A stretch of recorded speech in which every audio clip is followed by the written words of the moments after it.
स्वागत है आप सभी का आज के इस वीडियो में। आज 23 जनवरी 2022 को कराए गए टेट के पेपर में ये जो पहला पेपर है उसके मैथ्स के क्वेश्चंस कैसे रहे और उनका आंसर्स क्या है और करने का तरीका क्या है, आज इस वीडियो में हम जानेंगे। मैं हूं आपका डियर शिवम सर, और अगर आप इस चैनल पर नए हो तो सब्सक्राइब ज़रूर करें। देखिए, पहला क्वेश्चन इसमें दिया गया था a/3 b/4 c/7, तो इसकी वैल्यू क्या होगी a + b + c upon c की।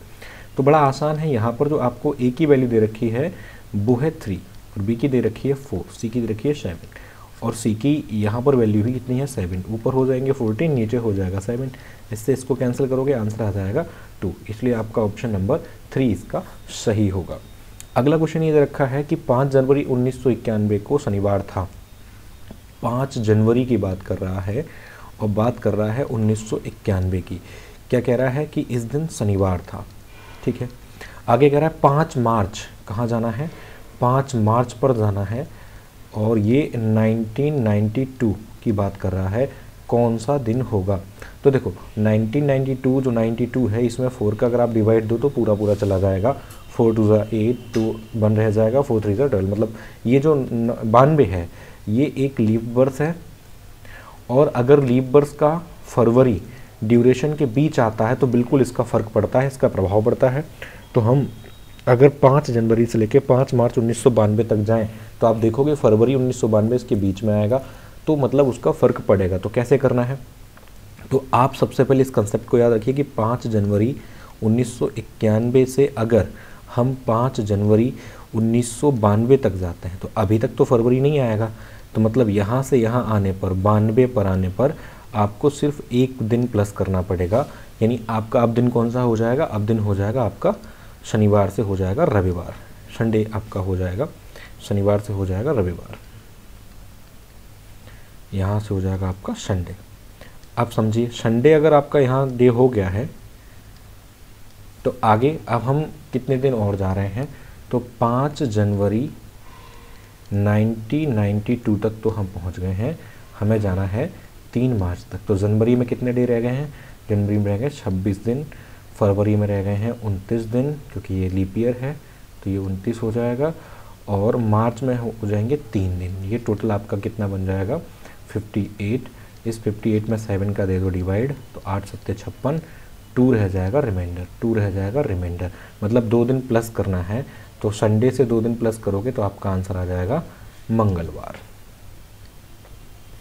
ठीक है, इतनी बात सबको समझ में आ गई होगी, इसमें कोई टेंशन वाली बात है ही नहीं। चलिए आगे बढ़ते हैं अगले सवाल पर। क्वेश्चन नंबर 93 क्या है, क्वेश्चन नंबर 93 और 94।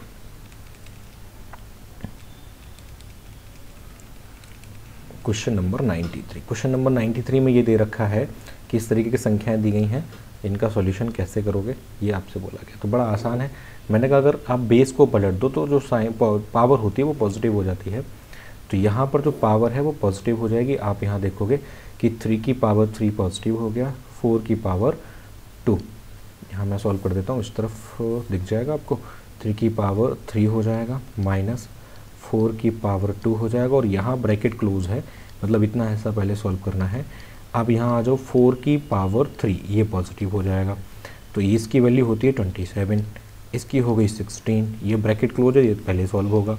अब डिवाइड की बारी है, ये हो गया 64, तो यहाँ कितना बचने वाला है, यहाँ बचने वाला है 11, ये कितना है 64, तो आपका आंसर कौन सा हो जाएगा, ए ऑप्शन हो जाएगा। ये सॉल्यूशन गलत है, ठीक है। चलिए आगे बढ़ता हूँ, अगला क्वेश्चन 94 पे। क्वेश्चन 94 समझिए क्या है। क्वेश्चन 94 इसमें कह रहा है कि कौन सा त्रिभुज बनना संभव है और कौन सा नहीं है। बड़ा आसान है इसका तो सॉल्यूशन।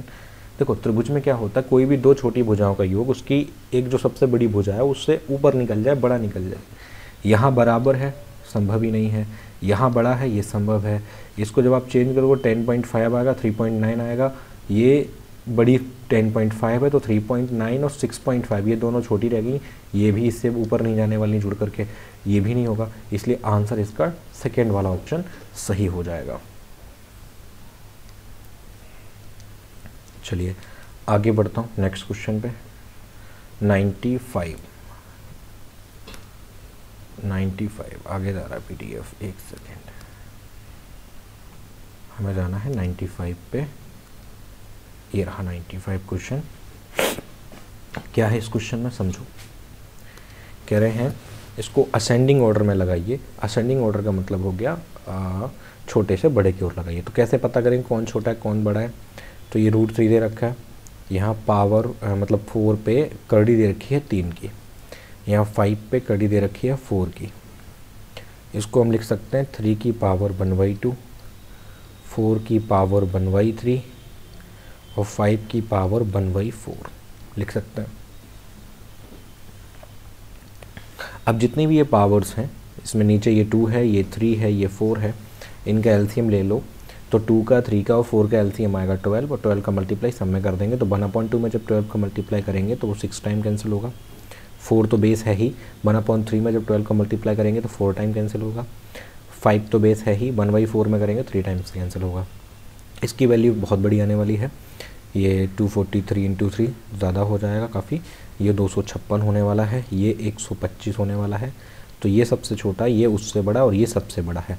तो उल्टा कर दीजिए आप, सबसे छोटा 5 वाला है ऑप्शन, ये आंसर सही हो जाएगा 543 वाला। ठीक है, इस तरीके से आपको सोचना है। ये कितना हो जाएगा 243 का भी 3 टाइम्स। इतना आप कर लो, आपको समझ में आ जाए कितना हो जाएगा। मतलब इन दोनों से बड़ा ही निकल के आएगा, इतना हमें पता है।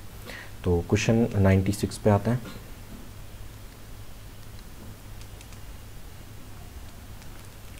क्वेश्चन 96 देखो, क्वेश्चन 96 क्या कहता है कि अगर आप कि डाटा दिया गया आपको, उसके दोनों तरफ से एक एक नंबर हटा दो। अवरोही क्रम में रखे आंकड़े के दोनों छोरों से अगर कोई नंबर हटा दो तो प्रभावित होंगे। ऐसा मतलब कौन सी 2 चीज़ें हैं या ज़्यादा चीज़ें हैं जो कुछ ना कुछ उन पर इफ़ेक्ट पड़ने वाला है अगर आप नंबर्स को रिमूव कर देते हो तो देखो, एक बात समझो मेरी, कि जो मीडियन होता है वो बीच वाला पद होता है।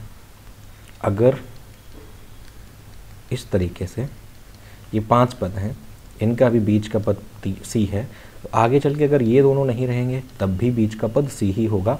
मतलब मीडियन पर फ़र्क नहीं पड़ेगा, मीडियन पर फ़र्क नहीं पड़ेगा, मीडियन पर फ़र्क नहीं पड़ेगा। यानी ये 3 ऑप्शन ऐसे हैं जिन पर फ़र्क नहीं पड़ने वाला है। मीडियन पर तो नहीं पड़ेगा, तो जिस ऑप्शन के अंदर मीडियन शामिल होगा वो गलत हो जाएगा। तो मीन और मोड ऐसे 2 ऑप्शंस हैं, इनके आंसर्स ज़रूर चेंज हो जाएंगे अगर आप 2 संख्याएँ बदल देते हो तो इसलिए आंसर हो जाएगा माध्य और बहुलक। आगे होगी बात समझ में। जो माध्यक है उस पर फ़र्क नहीं पड़ता, वो वैसा का वैसा रहता है अगर दोनों तरफ से नंबर्स को रिमूव किया जाए तो। ठीक है, इतनी बात। चलिए आगे बढ़ता हूँ। क्वेश्चन 97। क्वेश्चन 97 क्या कहता है? क्वेश्चन 97 कहता है 5 सेंटीमीटर भुजा वाले एक घन के सभी फलकों पर रंग लगाया जाता है। यदि 1 सेंटीमीटर क्यूब वाले घनों को काटा जाए तो कितने किनारों पर केवल एक फलक रंगीन होगा? तो समझो इस बात को, केवल एक फलक रंगीन होगा। कैसे कर पाओगे?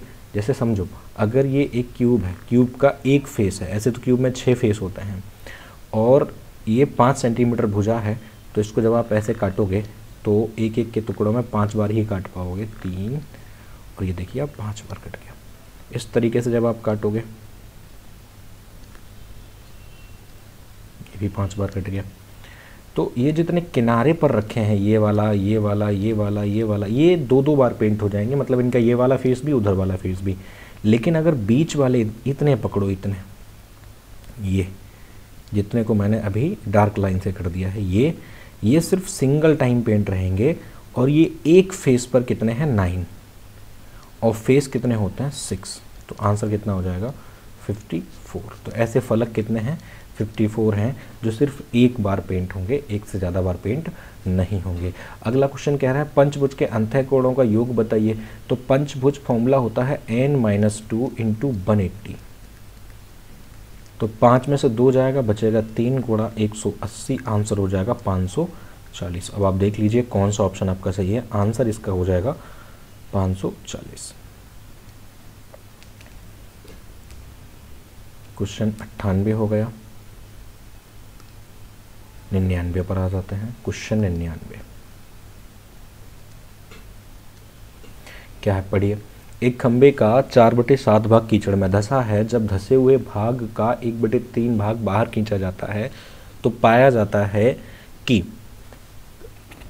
8 मीटर माप का खंबा अभी भी कीचड़ में है। अब समझो, अब खंबा कितना भी हो मुझे नहीं पता, मान लो x का है तो x का 4/7 भाग कीचड़ में धसा था, और जब आपने उसको बाहर खींचा तो उसका 1/3 बाहर खींच लिया। जब 1/3 बाहर खींच लिया तो अंदर बचा हुआ 2/3 होगा, और इसके बावजूद भी कीचड़ में बचा हुआ भाग 8 मीटर है। तो मैंने यहाँ पर ये जो नंबर है वो बचे हुए भाग को दिखाता हुआ यूज किया है। तो x की वैल्यू जब हम निकालेंगे तो 8 × 7 × 3 अपॉन 8 हो जाएगा, 8 से 8 कैंसिल, तो x की वैल्यू हो जाएगी 21 सेंटीमीटर। तो जो पूरा खंबा है वो 21 सेंटीमीटर लंबा है। इतनी बात हो गई होगी आपकी क्लियर। क्वेश्चन नंबर 100 पर आते हैं। 95 पे पहुंच गए, 100 पे आते हैं। कह रहा है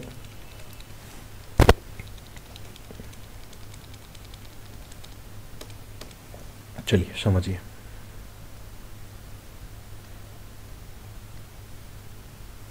कह रहा है ए और बी किसी काम को 12 दिन में करते हैं। तो इस वाले सवालों में क्या होता है कि दो लोगों का इकट्ठा दे रखा होता है। ए बी करते हैं 12 दिन में, बी सी करते हैं 15 दिन में, इस तरीके से बी सी कर रहे हैं 15 दिन में, और सी ए कर रहे हैं 20 दिन में, मतलब ए सी कर रहे हैं 20 दिन में। अब ऐसे समझो, अगर इस पूरे को जोड़ दिया जाए तो यहाँ लोग तो डबल हो जाएंगे, और मैंने कहा डायरेक्ट नहीं जोड़ा जाता। अब इनका अगर आप एलसीएम लोगे तो 60 आएगा, 12 से काटोगे 5 बार, 15 से काटोगे तो 15 से काटने पर ही हो जाएगा 4 बार, और इससे काटोगे तो 3 बार।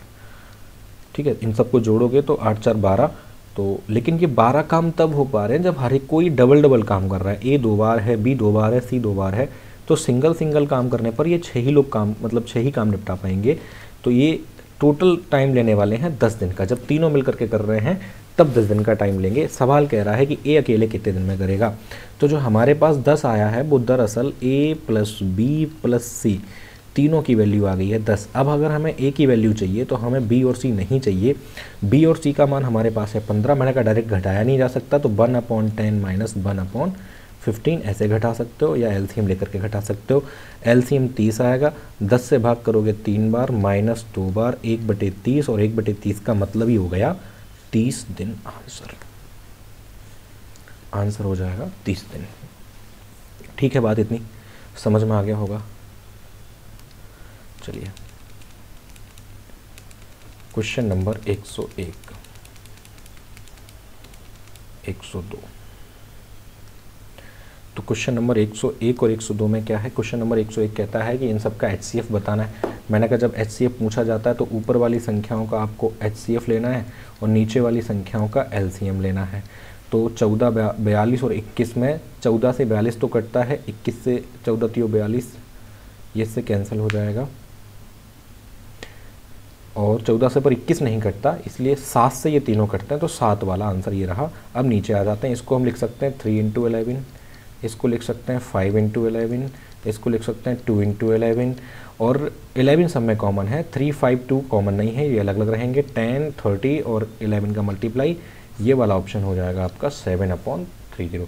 ये बड़ा आसान होता है। इसमें कैसे करते हैं, 7 आपका दे रखा है प्लस 2√10। मैंने कहा ये जो 10 है इसको ऐसे फैक्टर करिए, जोड़ने पर 7 आए, तो 5 और 2 हो गया। वर्गमूल निकालने को कहा है, आप भी वर्गमूल प्लस का है तो प्लस का कर दीजिए, इसलिए आंसर हो जाएगा तीसरा वाला ऑप्शन एकदम सही। क्वेश्चन 102 हो गया। 103 पे आते हैं।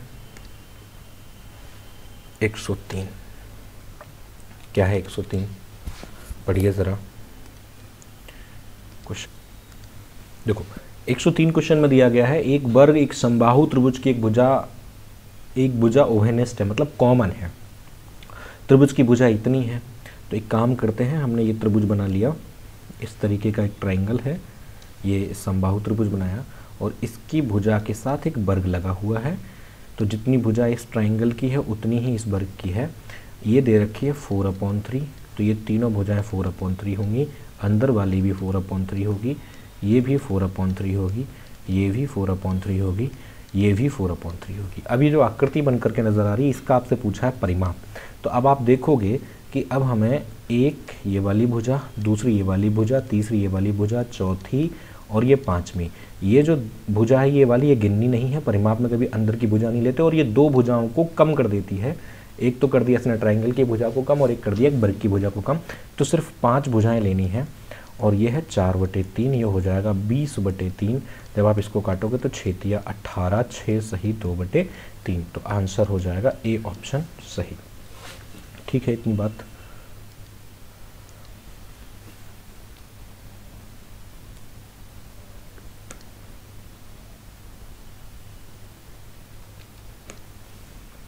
आ जाते हैं अगले सवाल पे। अगला सवाल क्या कहता है? अगले सवाल ने ये कह रखा है कि संख्या 99 से कटनी चाहिए। तो 99 से कटने के लिए मैंने कहा है एक 9 से कटनी चाहिए और 11 से कटनी चाहिए। 9 से कटने का नियम क्या? अंकों का योगफल 9 से कटना चाहिए। चलिए पहला ऑप्शन चेक करते हैं। 1 और 1 2, 6 8, 8 और 3 11, 11 और 9, ये कितना हो रखा है? दोबारा से जोड़ता हूँ। 9 9 3 12, 12 और 4 16, 16 2 18। इसका टोटल योग हो रहा है 18। अब 18 योग हो रहा है मतलब 9 से तो कट रही है। चलो 11 से चेक करते हैं। 11 से चेक करने के लिए एक अंक छोड़ के आपको एक अंक जोड़ना है। तो 1 से जोड़ोगे 4 को, 4 से जोड़ोगे 4 को, 4 4 8 और 1 9 हो गया। और 5 को जोड़ोगे 3 से, और 3 को जोड़ोगे 1 से, ये भी 9 हो गया, मतलब अंतर 0 आ रहा है। तो 9 से भी कटने की बात हो गई, 11 से भी कटने की बात हो गई। यही ऑप्शन आपका सही है, यही ऑप्शन एकदम सही है, क्योंकि ये वाला नंबर 9 से भी कट जाएगा और यही वाला नंबर 11 से भी कट जाएगा। A option is the right answer. Pi कैसी संख्या है? पाई एक अपरिमेय संख्या है, आप सबको पता होगी ये वाली बात। चलिए आगे बढ़ता हूँ।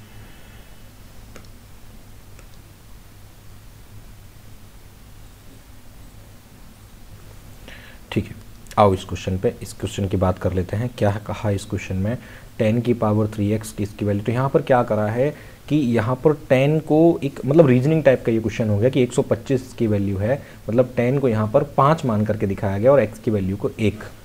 तो आप इस हिसाब से 10 की पावर माइनस का 2x करोगे तो नेगेटिव पावर में बेस को पलटना पड़ता है, तो 5 की पावर 2 माना जाएगा, लेकिन इसको सॉल्व करने के लिए 1/25 दिखाना पड़ेगा। ये आंसर इसका सही हो जाएगा। कह रहा है कि इसको भाग देने पर शेषफल भागफल इतना आता है और शेषफल इतना आता है, तो भाजक क्या होगा? तो तरीका क्या है कि 16,075 में इन्होंने भाग किससे दिया है ये नहीं पता है, लेकिन भागफल आया है 167 और शेषफल आया है 43। तो क्या करोगे? 43 इसमें से घटा दीजिए 1675 में से, यहाँ लिख देता हूँ मैं 16,075 सॉरी, इसमें से 43 घटा दीजिए। बचने वाली जो भी संख्या है उसमें आप यहाँ कितना बचने वाला है 2, यहाँ कितना बचने वाला है 3, 0 ये बच। इसमें आप क्या करो 167 का भाग दे दो। तो जब 167 का इसमें आप भाग दोगे तो वो 96 टाइम जाएगा। ये इसका आंसर हो जाएगा। Option C is the right answer.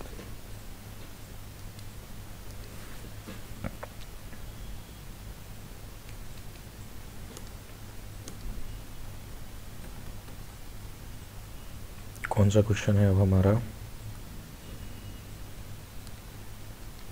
ठीक है, क्वेश्चन 108 पे आते हैं। 50 से छोटे धन पूर्णांकों में अभाज्य संख्या कितनी होंगी? तो मैंने कहा 1 से लेकर 100 तक होती हैं, 1 से लेकर 100 तक होती हैं 25, 1 से लेकर 50 तक होती हैं 15, और 50 से लेकर 100 तक होती हैं 10। इसका आंसर हो जाएगा 15। दो संख्याओं में बड़ी संख्या का दुगना छोटी संख्या के 5 गुने से 3 अधिक है। तो आप बड़ी संख्या यानी इसका अगर दुगना करोगे तो 28 हो जाएगा 14 का। इस छोटी संख्या के 5 गुने से 5 25, मतलब 5 का 5 गुना 25 हो गया, और उससे देखो अभी भी 3 अधिक है। तो ये कंडीशन पूरी पूरी फॉलो हो रही है। आगे बढ़ते हैं।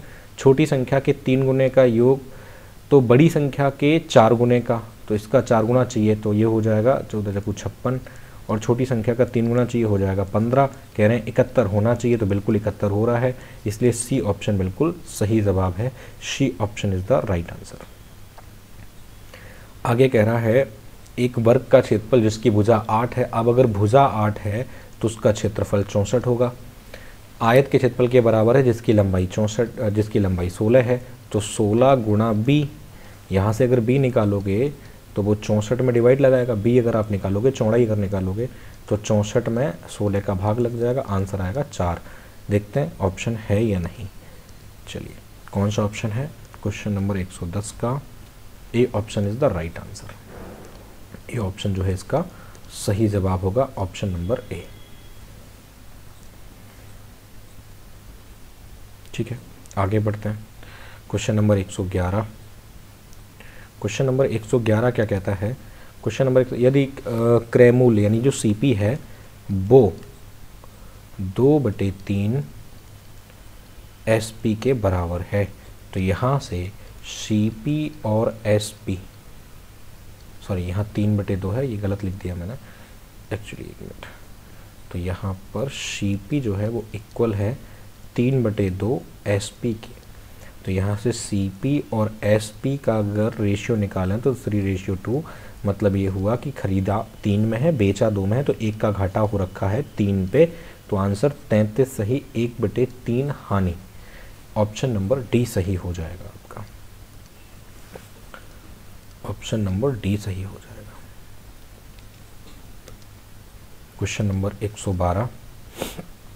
क्वेश्चन नंबर 112 क्या कहता है? क्वेश्चन नंबर 112 कहता है कि 12 से भाग देने पर क्या शेषफल आएगा? तो बड़ा आसान है, इसमें तो आप इस तरीके की संख्या लिख करके और उसमें 12 का भाग दे लीजिए, जितना भी जाए आपका चेक कर लीजिए। इसका जो आंसर आने वाला है वो 4 आने वाला है, इसमें से 4 घटा करके अगर आप काटोगे तब भी आपका सॉल्यूशन पूरा हो जाएगा। तो आंसर इसका 4 हो जाएगा। डिवाइड देना है और कुछ इसमें ट्रिक नहीं है, कोई फॉर्मूला नहीं है, सिर्फ डिवाइड देना और कुछ नहीं करना है। क्वेश्चन 113, इसमें इकाई अंक पूछा गया है आपसे। तो इकाई अंक निकालना कितना आसान है तरीका, मैंने कहा सिर्फ इकाई अंकों का मल्टीप्लाई कर दिए। 8 का अगर आप 6 से करते तो 8 6 48 का 8 आएगा, 9 का 2 से करते तो 18 का 8 आएगा, 8 का 8 से मल्टीप्लाई तो 64 आएगा, और 64 का हो गया 4। आप लगातार भी मल्टीप्लाई कर सकते हो, अगर आप चाहो तो लगातार मल्टीप्लाई कर सकते हो। 8 का 6 में, 8 6 48, 8 8 ने 72 का 2, 2 का गुणा 2 में करोगे तो भी 4 आएगा। आंसर सबका सेम ही रहने वाला है, कुछ फर्क नहीं पड़ने वाला। क्वेश्चन नंबर 114, इसमें क्या रखा है कि माध्य जो है वो 4.5 है। तो हम देखेंगे यहाँ कितनी संख्याएं हैं, 1 2 3 4 5 6 10 संख्याएं हैं, और 10 संख्याओं का अगर 4.5 माध्य हो तो 10 का मल्टीप्लाई करने पर इनका योग पता लग जाएगा। इनका टोटल 45 होना चाहिए। अगर x हटा करके सबको हम जोड़ते हैं तो x हटाने के बाद सबको जोड़ने पर जो हमें मिलने वाला है वो मिलेगा आपका 42। तो x का मान जो है वो हो जाएगा 3। x का मान 3 है। सारे नंबर्स को आप आरोही क्रम में लगाइए, छोटे से बड़े की ओर लगाइए, और फिर देखिए बीच का नंबर कौन पड़ रहा है। तो इसमें जो बीच का नंबर आने वाला है वो 4 और 5 आने वाला है, क्योंकि हमें चाहिए इसके बीच का आंसर। 10 संख्या है, 10 संख्याओं में कुछ भी बीच का मिलेगा नहीं, तो हम क्या करेंगे 4 और 5 को ऐड करके आधा कर देंगे। आंसर आने वाला है 4.5। अगर आप सारे नंबर्स को आरोही क्रम में लगा लेते तो आंसर आ जाएगा 1,2 हो जाएगा। फिर 3 एक दे रखा है, x की वैल्यू भी 3 आई है। 4 इसमें 1 टाइम दे रखा है, 5 2 टाइम्स दे रखा है, ठीक है। 7 2 टाइम्स दे रखा है तो 7 लिख लिया। फिर 8 दे रखा है। ज़रा इनको काउंट करोगे 10 नंबर हो जाने चाहिए। अगले 10 नंबर हैं। अब आप देखोगे कि ये रहा 5वां, ये रहा 6वां, बीच का नंबर नहीं मिलेगा तो दोनों को ऐड करके आधा कर दिया जाएगा। तो आंसर इसका हो जाएगा 4.5। ठीक है, क्वेश्चन 115 की बात कर लेते हैं। सांख्यिकी में विचरण का विश्लेषण नामक विधि का मुख्य श्रेय किसको जाता है? रोनाल्ड ए फिशर को जाता है। इन्होंने 1918 में इसकी खोज करी थी, एनालिसिस ऑफ वेरिएंस की। अगला क्वेश्चन है 116। 116 क्वेश्चन बड़ा आसान है। इसमें इन्होंने कहा है कि ट्राइंगल ABC के मध्य बिंदु DEF हैं। ट्राइंगल ABC के मध्य बिंदु DEF हैं। तो मैं बता दूं, अगर मध्य बिंदुओं को मिलाकर के एक त्रिभुज बनाया जाए तो पहली बात तो ये जितने भी ट्राइंगल्स बनते हैं वो सारे इक्वल होते हैं। तो 4 हिस्सों में से अगर आप एक हिस्सा ले रहे हो तो वो 1/4 ही हो जाएगा। तो जो ट्राइंगल DEF का क्षेत्रफल होगा वो बड़े वाले ट्राइंगल ABC का चौथाई हिस्सा होगा। इतना सा इसका आंसर है। 116 हो गया। 117 पे आते हैं। Question number 117। क्वेश्चन नंबर 117 देखिए, क्वेश्चन नंबर 117 में क्या करने वाले हैं। इसमें ये पूछा है तो हमें पता है कि जो अर्थमेटिक जो आपका समांतर माध्य होता है, अर्थमेटिक मीन होता है, वो ज्यामिति माध्य से बड़ा होता है, और ज्यामिति माध्य हरात्मक माध्य से बड़ा होता है। तो आंसर नंबर सी सही हो जाएगा। क्वेश्चन नंबर 118 की ओर पढ़ते हैं। क्वेश्चन नंबर 118 बिल्कुल आसान सा क्वेश्चन है, फ्री के नंबर हैं यूँ कहें अगर, तो इसमें फ्री के नंबर आएंगे। अंतर दे रखा है और आपको गुणनफल दे रखा है, सीधा सीधा answer A option is the right answer. 5/36 ही हो जाएगा। क्वेश्चन 119, 20वीं सदी के स्वशिक्षित भारतीय गणितीय प्रतिभावना कौन थे? Who was the self taught Indian mathematical genius in 20th century. ये आपसे पूछा गया है 20वीं सदी के कौन थे। तो 20वीं सदी में जो मैथमेटिशियन थे आधुनिक युग में, वो श्रीनिवास रामानुजन थे। ठीक है, सेल्फ टॉट मैथमेटिशियन इन्हीं को माना जाता है। अगला क्वेश्चन आपका बड़ा आसान सा, क्वेश्चन 120, चलिए आखिरी सवाल है मैथ्स का आखिरी सवाल। देखो समझो, किसी कमरे की चारों दीवारों का क्षेत्रफल, तो चारों दीवारों का क्षेत्रफल का फॉर्मूला 2l+b × h होता है। ये 660 हो गया। कह रहा है ऊंचाई 11 है, तो l और b में जो रिलेशन दिया है वो आप पढ़ लीजिए। ऊंचाई इसमें 11 हो जाएगी, 660 हो गया। अगर l+b निकाला जाए तो 11 × 2 मतलब 22 का लग जाएगा डिवाइड। इससे इसको कैंसिल करोगे तो आंसर आएगा 30। अब l+b जोड़ने पर 30 बना रहा है, जिसमें लंबाई दुगनी है चौड़ाई की, इसका मतलब एक 20 होगा और एक 10 होगा। अब कह रहा है क्षेत्रफल क्या है, तो क्षेत्रफल इन दोनों का मल्टीप्लाई मतलब 200 होगा। ये सॉल्यूशन हो गया आपके मैथ्स के क्वेश्चंस का। किसी क्वेश्चन में कोई डाउट लगे तो ज़रूर बताएं। Thank you. अगर आपको सारे सॉल्यूशंस अच्छे से समझ में आए हैं तो चैनल को सब्सक्राइब ज़रूर कर लें, वीडियो को लाइक कर दें। Thank you so much.